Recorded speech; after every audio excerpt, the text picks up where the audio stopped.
Não, beleza, beleza, mano. Tranquilo, pô, de boa. Arigatou, arigatou. Galera, seguinte, meu parceiro, já tô aqui com notícia fresquinha pra vocês. Acabei de falar com o Toru Toba, o autor de Tensai hoje, cara. Pô, mano, ele mandou pra mim todas as informações que muitos de vocês estavam querendo saber. Muita coisa que vai acontecer mais pra frente, explicando várias paradas interessantes, cara. Primeiro que a gente já vem constantemente vendo o Wayne que tá matando muita gente porque fala mal da Ninin. E é lógico que isso não tá ligado especificamente a só ela, mas também ao povo dela, os Frowns, mano. Mas quem seria esse povo? Por que eles são tão discriminados assim? E por que o Wayne fica tão bolado quando alguém fala mal da Ninin, a ponto de ele simplesmente ir lá e, tipo assim, acabar com a pessoa, tá ligado? Literalmente, falou mal, deixou de existir. É lógico que eu vou te contar muita história boa agora, vou te contar tudo isso, te responder todas essas perguntas.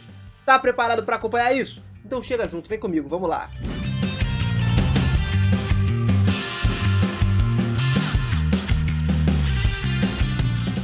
Fala, seus otakus, beleza? Eu sou o Binas e sejam muito bem-vindos a mais um vídeo aqui do canal. Todos esses episódios lançados na primeira temporada, agora nós vimos que o príncipe é completamente sádico, né? Quando se trata principalmente de falar mal de Frams. E cara, ele matou foi gente por causa disso. O lance é que parece que, tipo assim, essa é uma raça muito importante pra Natra, tá ligado? E ele preza bastante pela igualdade, sendo o único povo que literalmente vê a raça dos Frans de uma forma, tipo, boa, sabe? E eu vou te explicar o porquê disso tudo. Vou dar uma revirada no passado dessa história aí, de todos eles, né, dos dois reinos.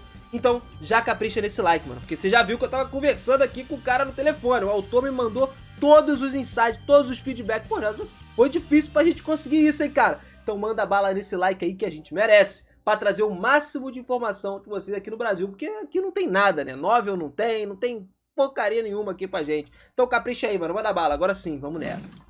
Para começo de conversa, a gente tem que entender todos os pontos. Primeiro, quem é a Ninin? Ela é literalmente uma amiga assessora de infância do Wayne.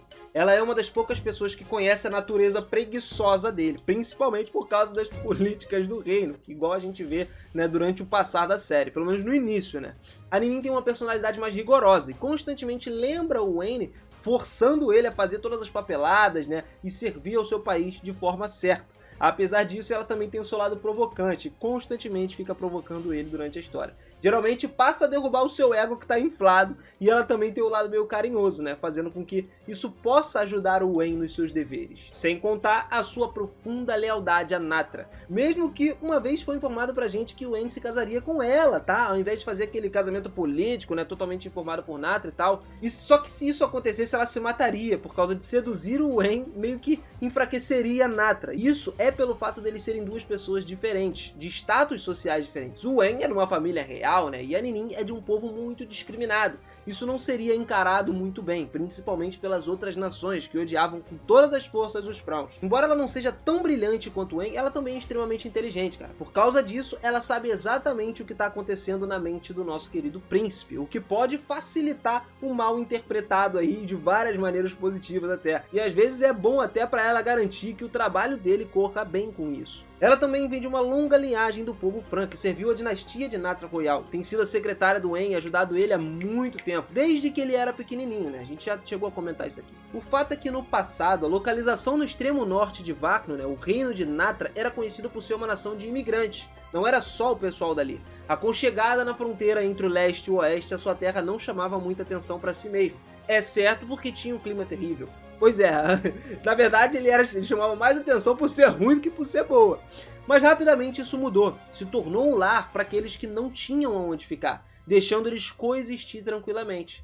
Um raio de sorte pode estar brilhando sobre eles agora, por exemplo, em grande parte por causa do príncipe, né? O herdeiro, o Wayne, que, mano, simplesmente está fazendo coisas absurdas pelo reino. E começou, inclusive, querendo simplesmente perder tudo que ele tinha e vender o reino dele, e acabou acontecendo tudo ao contrário. A parte cômica da história é essa. Mas isso não mudou o fato de que a maioria dos cidadãos era originalmente de outros lugares. Desses vários povos que vinham pra lá, os Frans eram os mais conhecidos, principalmente por causa das suas características singulares, olhos vermelhos e cabelos brancos. Devido à sua aparência, por causa da história como povo também deles, eles foram discriminados pra caramba em todos os outros países ocidentais. Mesmo uma suposta meritocracia como o Império do Oriente os via como uma raça completamente amaldiçoada. A gente trazer pra vida real agora, na onde a gente passou por um passado onde os ruivos na Idade Média eram completamente odiados, em geral por preconceito ou implicância mesmo, embora essa associação de cabelos vermelhos traria a ideia de perigo na época, e ocorreu muito durante o Egito Antigo. A coisa ainda ficou pior ainda quando na Baixa Idade Média, nessa época, eles fizeram a retratação de Judas como um ruivo, uma pintura que ajudou a simplesmente espalhar o preconceito pelo mundo.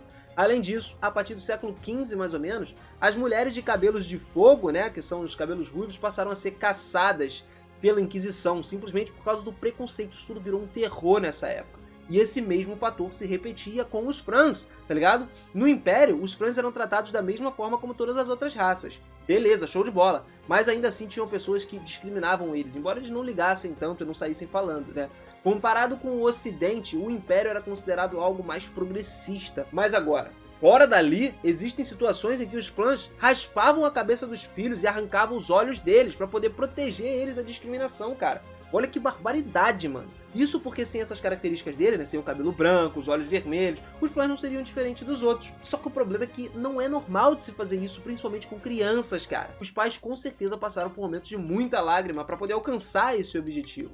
Ainda bem que isso não foi o caso de Natra. Foi completamente diferente. Cerca de 100 anos antes, o Raleigh, que era o líder de um grupo de nômades Flaun, ofereceu todo o conhecimento e habilidade que ele tinha para o rei de Natra em troca da segurança do seu povo. E o rei, que estava ansioso para fazer esse acordo, aceitou. Mas é claro que ele enfrentou algumas reações negativas nos primeiros dias, afinal, a vontade de um governante, de um rei, nem sempre é reflexo da vontade do povo inteiro. No entanto, nem o rei nem o Flaun se curvaram diante ao público e acabaram conseguindo harmonizar aí com toda a população. O pessoal começou a aceitar isso mais de boa. Um século depois, os Frans viviam em Natra como parte do seu tecido social agora. Essa foi uma vitória que durou muito tempo, mas foi muito bem conquistada. Um grande feito que começou em Raleigh e dos seus frutos através dos esforços de muitos Flauns batalhando por isso. Era exatamente por isso que eles nunca podiam se dar o luxo de esquecer do que havia valor incalculável e escondido no que aparentemente foi mudado durante o tempo que eles fizeram tudo isso. Existia também grandes histórias contadas por eles, na qual existiam Frauns ruivos, cara, e que uma vez a cada 100 anos, um Fraun ruivo nasce, tá ligado? Cabelos flamejantes, o que faz mais uma vez a interligação direta com os ruivos da Idade Média. Mas isso é marcado de 100 em 100 anos, uma idade próspera, prosperidade para o povo a partir de 100 anos dali. Na língua antiga, Flange significava brilho ou pessoa brilhante. Dizem que esses líderes ruivos receberam esse título honorário, o título de Flan aí. E a partir disso, com o passar do tempo, toda a raça herdou esse nome. Dizem também que foi um Flan ruivo que construiu um reino próspero para o povo do Ocidente. Muitos ainda acreditam que esse tempo vai voltar novamente.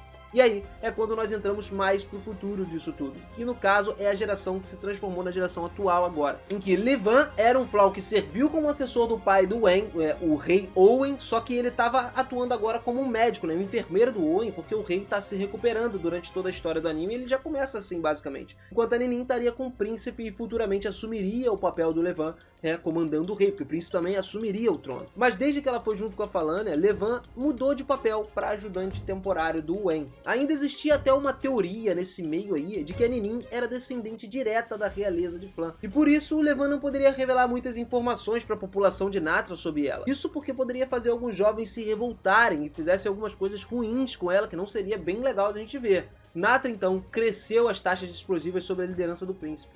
Dito isso, eles perderam mão de obra para poder apoiar em uma nação de crescimento, o que significa que estariam enfrentando escassez em todas as áreas. Essa era a chance perfeita para os Flans se intensificar mais ainda. O pensamento futuro era mais uma vez criar um reino independente de Flans. Depois de 100 anos vivendo na obscuridade, o tempo finalmente chegou. Eles queriam trabalhar duro para melhorar suas condições em Natra e poder restaurar o orgulho do povo. À medida que o território sobre Natra se expandia, mais pessoas viriam do exterior. Eles estavam pensando grande. O problema é que essas pessoas que viriam, a maioria delas odiava os Flans completamente. Se os novos colonos numerassem um dígito, por exemplo, teriam que obedecer os costumes de Natra e assimilar. Mas se fossem várias dezenas, uma porrada de gente, várias centenas de pessoas, aí tudo mudaria. E se fossem nomeados para cargos governamentais então? Ia acabar com os Flans completamente. E isso iria acontecer, tá ligado? Na melhor das hipóteses, eles manteriam a distância do povo Flan. Era mais provável de acontecer. Porém, se eles desconsiderassem os Flans, uma raça perseguiria em outros lugares. Como um obstáculo a ser superado e tentando se livrar deles, Foi por isso que os fãs tiveram a garantia, né, de propor as posições enquanto Natra continuasse crescendo. Eles queriam logo se manter ali relativamente em posições boas para poder não ter problema no futuro. Mas acontece que esse sonho ele ainda seria muito difícil de acontecer. Como poderia a raça de pessoas sem exército, sem fundos, sem nem poder ir contra o continente inteiro e manter a própria nação unida? Não tem como, cara, era inviável para eles conseguir dominar tudo. Eles seriam pisoteados pelos outros países e pelas outras raças. Natra provavelmente não seria mais tão tolerante e poderia optar por atirar pedras neles. Apesar de eu achar que isso não aconteceria, né, por causa do próprio rei, né, do príncipe, aliás. Mas por fim das contas, eles poderiam acabar tendo que retornar ao seu próprio país de origem e ainda sair sendo a piada de toda a história. Eu acredito que seja melhor eles se manterem estabelecidos aonde eles têm, vivendo com a boa natureza que Natra propôs pra eles, principalmente por causa do príncipe Wen, cara. Já que qualquer insulto provavelmente que ocorra ao povo, ele simplesmente apaga a pessoa do mapa na hora, ele deixa de existir, cara, ele vai lá e mata o cara. Então eu acho que ainda assim eles têm que se manter um pouco dentro das rédeas. Eles não podem fugir das rédeas e continuar observando, vivendo, combatendo, sempre tendo essa percepção. Até porque a gente tem um nome grande, um papel grande, que é a própria Ninin, que já é a consultora do príncipe lá, né? Trabalha junto com o príncipe. Então ela já tá fazendo um papel um pouco melhor. Eu acho que para um futuro, todas as nações podem relativamente aceitar os Frans como um povo normal, tirar um pouco desse preconceito, desse problema que eles têm com cabelos brancos e olhos vermelhos. Mas eu quero saber de você, né, cara? Eu espero que você tenha curtido demais esse vídeo. Realmente deu muito trabalho trazer ele aqui. Então, capricha no like, mano. Seu like é muito bem-vindo. E pra você que curtiu e ainda não conhecia o canal, tá conhecendo ou não tá inscrito, se inscreve aí, mano. Tá esperando o quê? Clica no botãozinho vermelho aí embaixo, ou então aqui do lado, não tem problema. Clica aí e clica no sininho, que a gente vai acompanhar mais dessa história fascinante, cara. Tensai hoje promete pra gente ter um futuro muito sinistro, principalmente pra Natra. Eu quero ver como o Wen vai desenvolver tudo que ele tem pra desenvolver com o povo dele, com a nação dele. Cara, esse reino vai prosperar e dar muito, hein? Será que ele vende esse reino no futuro? Fica no ar aí pra gente trazer num próximo vídeo, cara. Então pra ficar por dentro disso tudo, embarca nessa jornada comigo, hein? Vamos cair dentro do mesmo navio que a gente vai chegar lá. Obrigado demais, galera. Um grande abraço pra vocês. Beijão. Espero vocês lá no próximo vídeo, hein? Até mais. Valeu!